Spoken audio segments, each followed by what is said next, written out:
Hi, so this is the third video, just a short video to talk a little bit about the what the research will look like. So if you're thinking about getting involved or sharing this with somebody who you think might be interested, just so you can get a feel of what it will be like. So the research includes 3 interviews with each participant. So the interviews are in a style which is called a narrative style or a narrative inquiry. And as it sounds, I guess, narrative, it's designed, the style of interviewing is designed to support you to tell your story.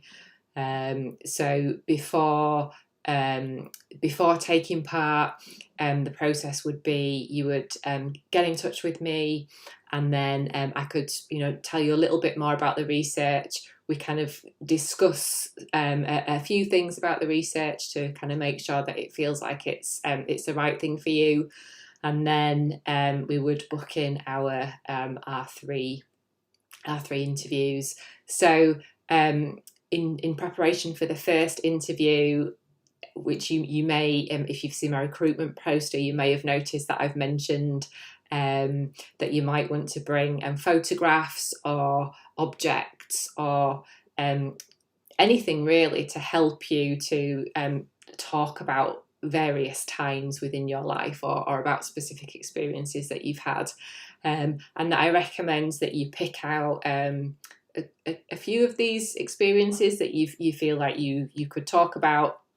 And then what we'll do in that first interview is look at those, and I'll kind of hear your story, and then we'll kind of try and map those out in a bit of an order that makes sense to you, and I guess maybe forms the bones, if you like, of you sharing a bit about your life story.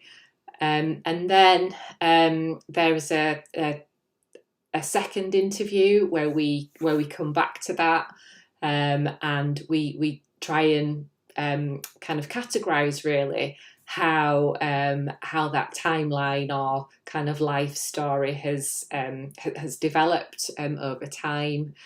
So for example, we might think about, well, what would we name the different chapters in this kind of timeline or map.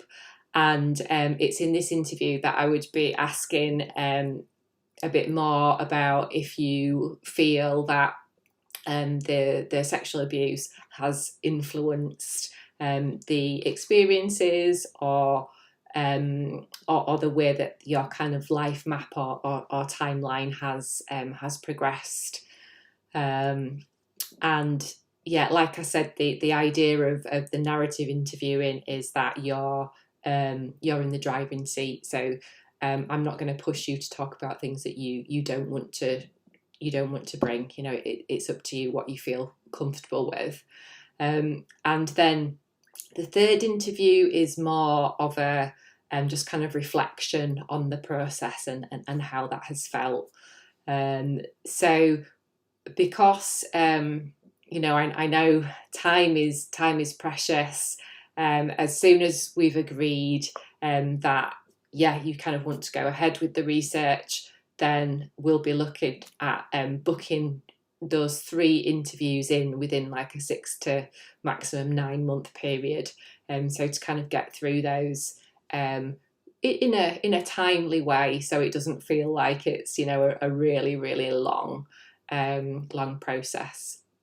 But I would be really happy for you to get in touch with me, to have an informal chat, to answer any questions that you have.